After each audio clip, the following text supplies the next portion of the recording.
Hello and welcome to a very special Fast Effect. Playing Australian Highlander. I'm actually in this one. I have not been able to play very much at all. We've been very, very fortunate to have such incredible turnouts that I have not been able to play. And Toby leading out with an Ancestral Recall off of Tropical Island. 7-point Highlander or Australian Highlander is a Highlander vintage format essentially, where there is a restriction on the number of bombs that you can run, given that you have a 7-point list. So Ancestral Recall there is going to be worth 4 points out of your 7. The deck I'm running runs Black Lotus, also worth 4 points, so you could not actually run Ancestral and Lotus in the same deck. Brings me back to the early days of getting into tournament Magic, where you had to make decisions based off of what you could afford. For me, it was a investment, was winning a lot of tournaments, was ranked in the top 10 in the world for Vintage for quite a while. And to get to that point, it was well worth it to get the power. You just had to do that incrementally, as you didn't necessarily have enough to buy everything all at once. So my first power, I got a Mox Emerald winning in poker. Looks like a Walking Ballista poised to take out this Birds of Paradise. Got an Emerald, and then soon after traded for a Black Lotus, Ancestral, and Mox Sapphire all in one go. And now Jace Vryn's Prodigy. And there's the Black Lotus with a Time Twister. Big plays here. This list found from the Adelaide Eternal website, 7-point. Actually, forget the name of it. I'll put it in the description so you can find it. But a beautiful website explaining this awesome format and also having tournament results, deck primers, really everything you need to get into it.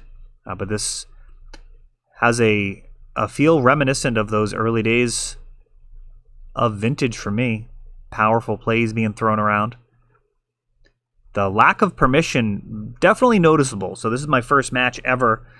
But, you're not going to run against a playset of Force of Wills in the opposing blue decks, so more stuff is going to hit when you're throwing bombs.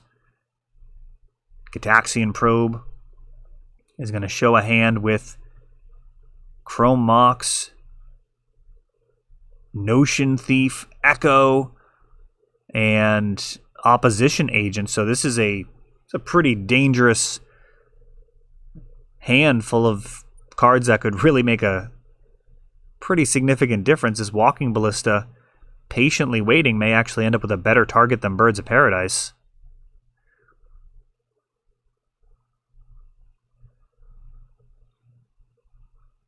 Not actually sure what deck Toby is on. Don't even know all the archetypes in this format. Not even close. I just had some starting places where I wanted to be, doing busted stuff, and this deck looked the most in line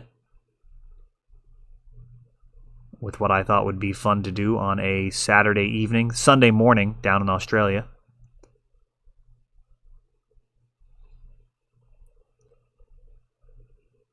And Toby going with a Dak Faden. He's going to draw 2 and discard 2.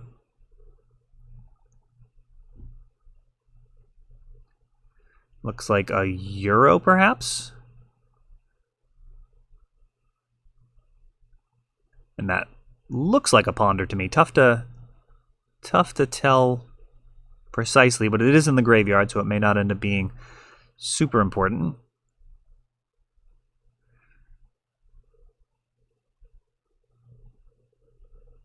Chrome Mox, a little awkward here, not having a ton of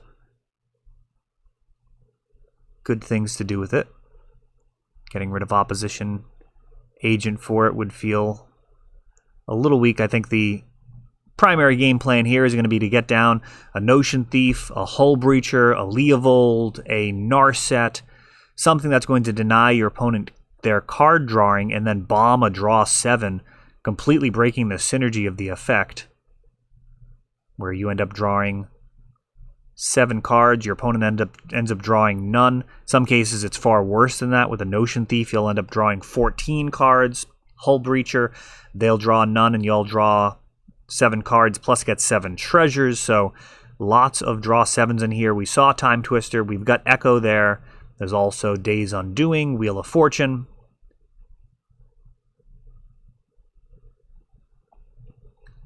And Toby playing a Preordain. I believe this is Thing in the Ice, which is moving closer towards flipping.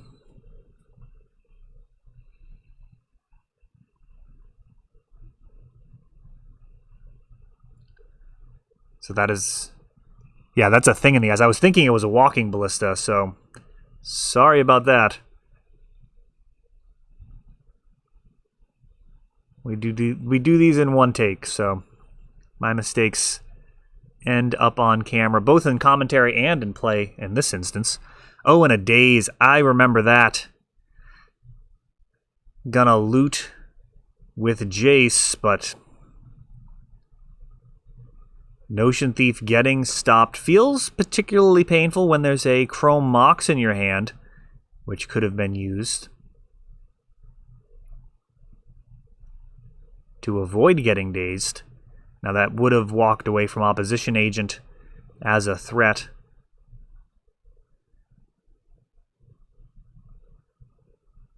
I do recall the pace of this match being rather slow. We've got Thing in the Ice flipping, both creatures returning to hand. Brainstorms resolving.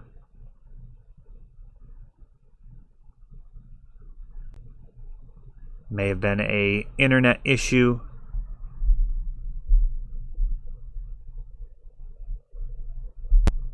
Alright, skipping ahead there.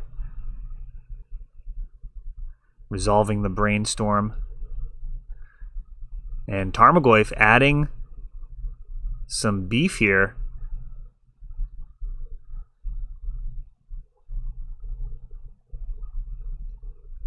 Dak is likely not going to see any more cards, I guess. I mean, he was killed in War of the Spark in the story. I guess that's the end of him. It's part of the comic line that they created. They were releasing comic books using Dak Faden's storyline, which eventually culminated in him getting KO'd in War of the Spark. For a while, he may have been the best Planeswalker in Vintage for quite a while. Got 3 mana. The card quality, the card selection was more important than the bulk card advantage. But there's certainly been tons of competition at the 3 mana spot now for Planeswalkers, which is really low. I mean, Teferi, Oko, Dak, Liliana. But it's not like it really broke precedence. The original Planeswalkers, Jace Beleren was 3 mana. So Teferi coming down, bouncing Thing in the Ice. A Birds of Paradise can potentially serve as a chump blocker here to preserve Teferi. So continuing to fight.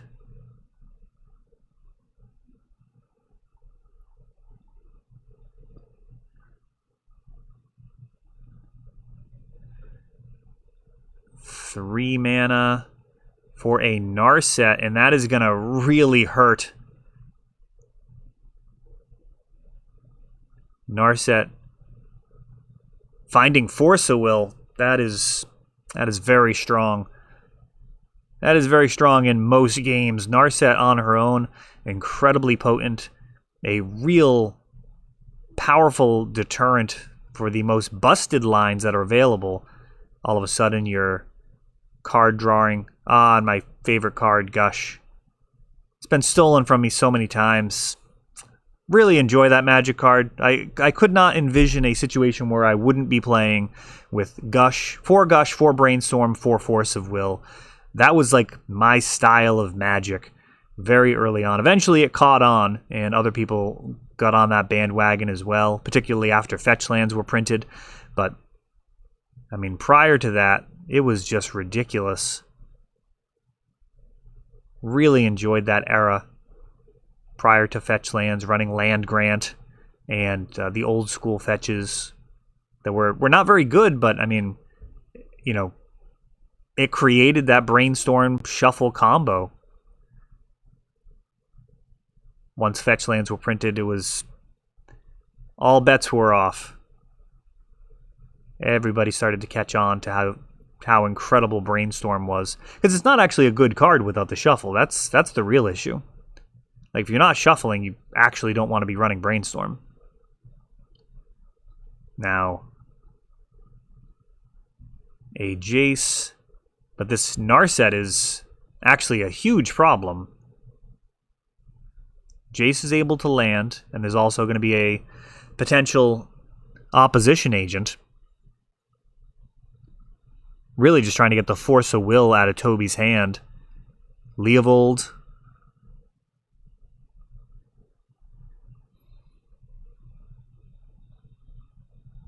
Will this merit a Force of Will?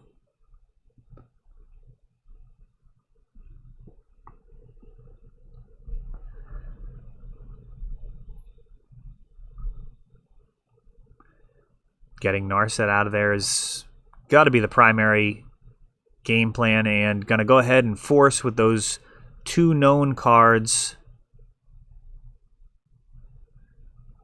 Dak, not absolutely insane with Narset. Really sick with like Hushbringer or things that totally blank the card drawing. When you can target your opponent with a Dak to make them not draw two, and then they have to then discard two, and then you get the upside, either getting treasures or, you know, Notion Thief, whatever it is. There's all sorts of devastating effects that can happen there. And actually reading the back of Jace Vryn's Prodigy, I don't even know if I've ever really played that card. It was popular in Vintage for a short while.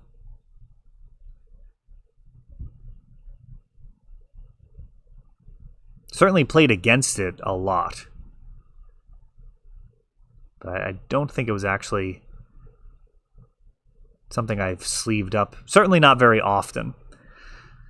Tarmogoyf turning sideways. Going to be taking some damage here. Quite a bit. Down to 3. That is a big Goyf. We got Tefiris in the bin.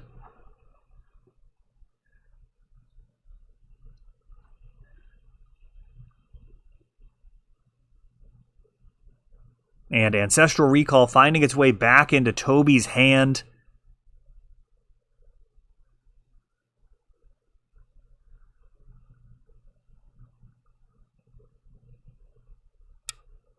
And Bone Crusher Giant is going to take out this Jace. And that should do it. And it does. Dead to Tarmogoyf on board. And, boy, a lot of time off the clock there.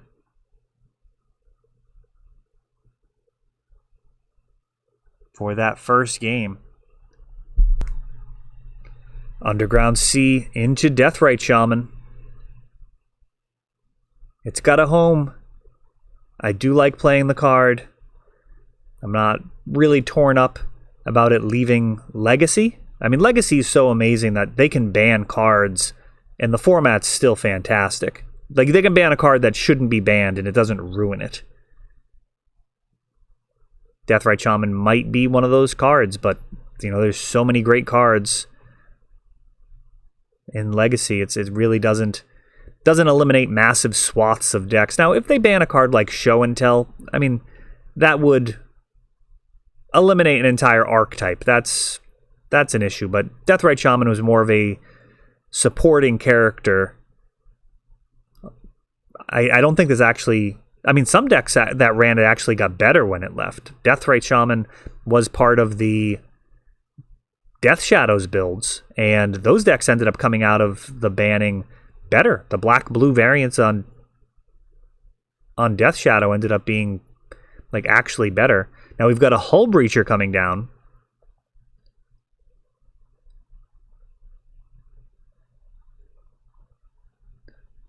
Not clear whether or not it's even a good idea to attack with this guy. He's so valuable. You would not want to get caught by something like a Snapcaster or an opposition agent, though I think Snapcaster may actually be worth points. Oh, and he's just getting KO'd by Bone Crusher Giant. That 2 damage perfectly lining up to take him out.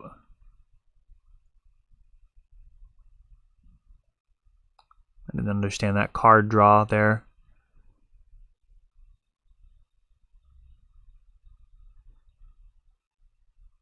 Teferi.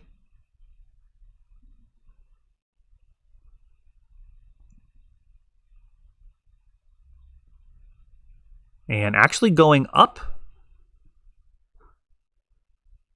Staying outside of burn range. Teferi is a little bit, I kind of conceptualize him as like a ticking time bomb. When you use his ability to draw a card and then start ticking him back up, when you draw that second card, I mean, it is just tough to lose from there. You're already blanking a huge amount of cards in many players' decks, counter spells. Oh, and Lightning Bolt taking out Deathrite Shaman. So,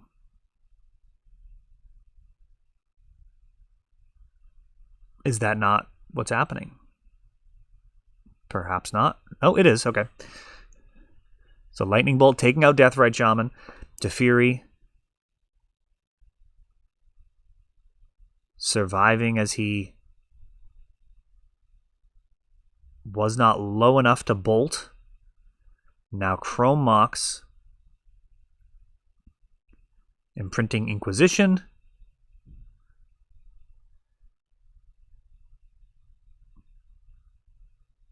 Four mana for Auriok Salvagers. He has a big old backside. But more importantly, the combo potential with Lion's Eye Diamond and Black Lotus to get infinite mana and potentially do infinite damage alongside Walking Ballista.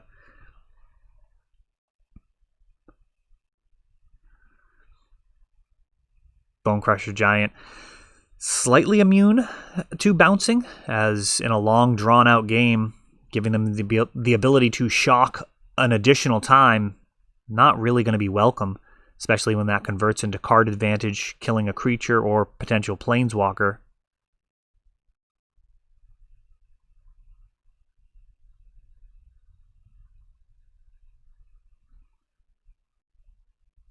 And Bone Crusher Giant getting cast.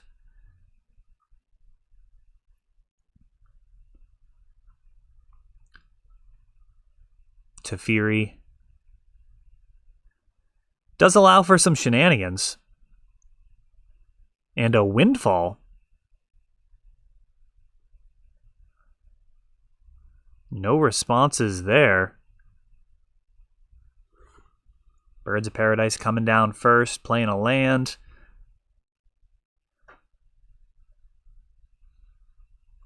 And this Teferi has some potential chump blockers to keep it around. This Bone Crusher Giant likely to go right for the Teferi. He is pretty valuable, though. We'll be able to get the card draw to replace the chump block eventually. So kind of losing some card advantage to get it back later, but the ability to protect, just huge. And what do we got, a Narset here?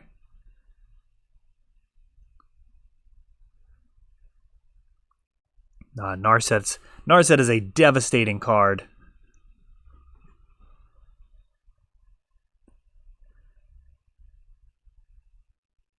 And finding Ancestral Recall, which is cast. And a Scavenging Ooze.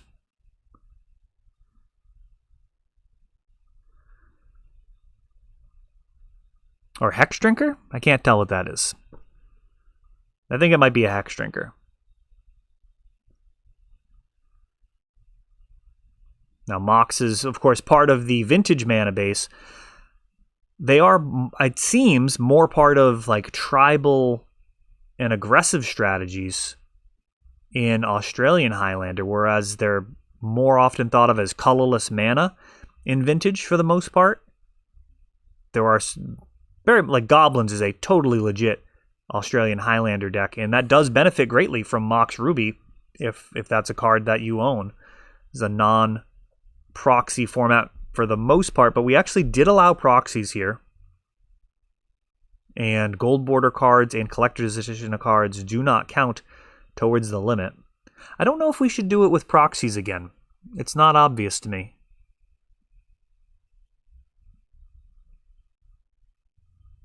It's definitely a different time than the earlier days when I was getting into Magic. I mean, the idea, it seems awesome in Australian Highlander that you could just get the cards that you need. You don't have to get the full set of power if you need a Ruby for your Goblin deck. I think that's an excellent goal for really any Goblin player, to end up with a Mox Ruby. It seems to me like they should end up with Mox Rubies. You know, if everybody's going to be working over the course of their lives to save and be productive and have something to show for it, I think it's a pretty special thing for people to have cards like that really mean a lot to them. Certainly Black Lotus was that card back in the day. That was a real symbol that you were very serious about Magic. So Teferi getting taken down.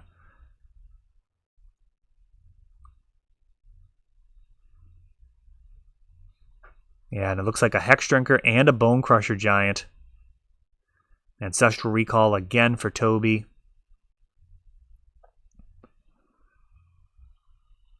And I can't make out that card at the top of the playmat for Toby. We've got a Noble Hierarch. That is going to allow Narset to get cleared thanks to the Exalted trigger.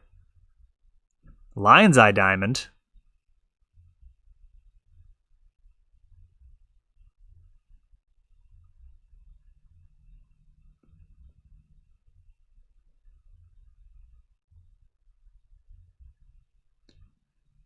Days Undoing.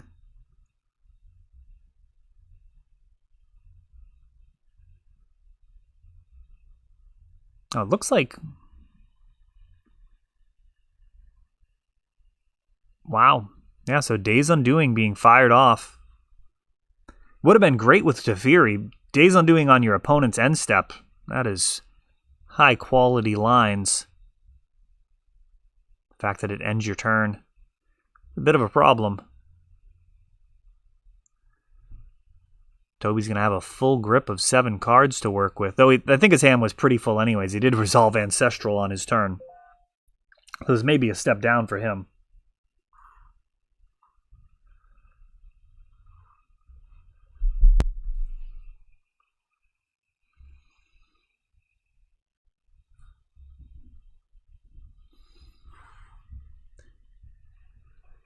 So, very dangerous situation here.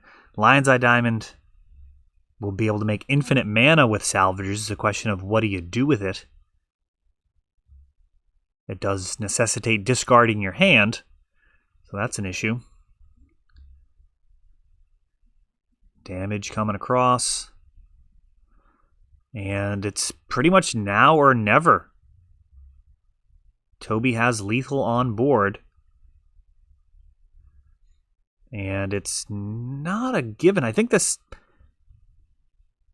Oh, Blood Moon. Wow. I think that card's actually worth points. Lightning Bolt clearing the Noble Hierarch. And a whole lot of red mana available. And some blue. So black, blue, red. And then this Lion's Eye Diamond. And what can be done here? Facing down lethal. Ah, Black Lotus. That's pretty sweet. So Lion's Eye was infinite mana, but Black Lotus does so without discarding the hand. So now a pair of Mana Dorks.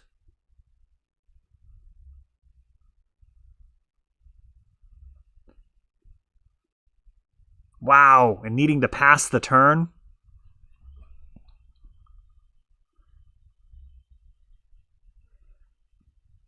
So Hex Drinker is going to be able to pass by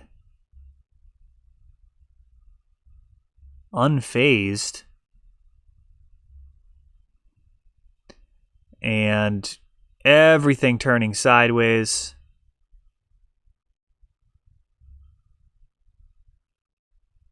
Four damage from the Questing Beast coming in. Oh, maybe the Hex Drinker was able to be blocked there?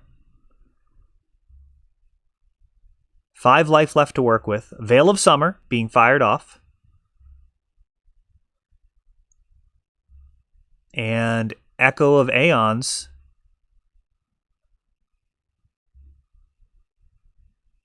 I mean, this is pretty good with infinite mana.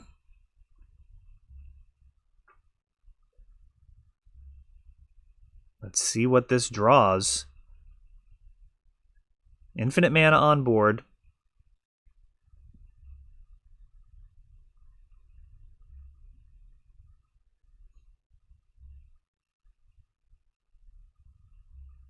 Yeah, I don't know about firing off that Veil of Summer first. But it looks like it worked out fine. Notion Thief and Scavenging Ooze. That can allow for some life gain. Notion Thief with a draw 7 would be exactly what the doctor ordered. There's a Dak Faden.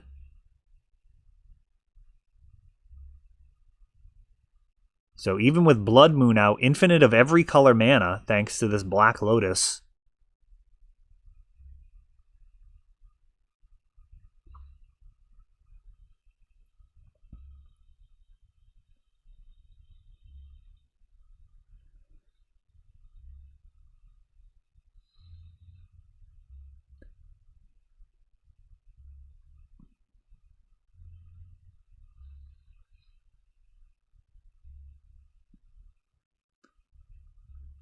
We've got a couple more Mana Dorks and Memory Jar. So Dak Faden targeted Toby, and he will not draw 2, but then discard 2. I'll get the 2 cards thanks to the Notion Thief. And from here, Memory Jar threatens to draw even more cards. Does Toby have any type of responses here?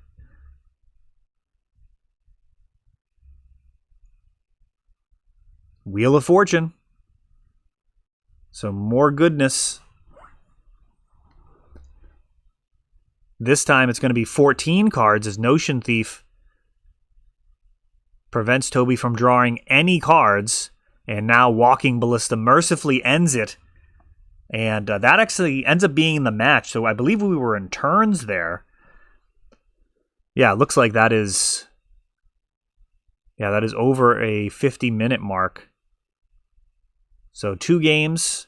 Ends up with the draw. That is the start of the Australian Highlander event. I will see about getting the other matches going as well. I don't think I was in many of the other ones. So it'll be interesting to see if I can keep up with some of these potentially surprising cards. That is all for this one, but don't worry, there is a lot more. You can check out our older videos, and we're always putting out new videos from ELD's Time Vault Games in Bellingham, Massachusetts. If you want to help the channel, of course, you can like, subscribe, share, tap that notification bell so you can know the next time our new videos come out. Thanks for watching.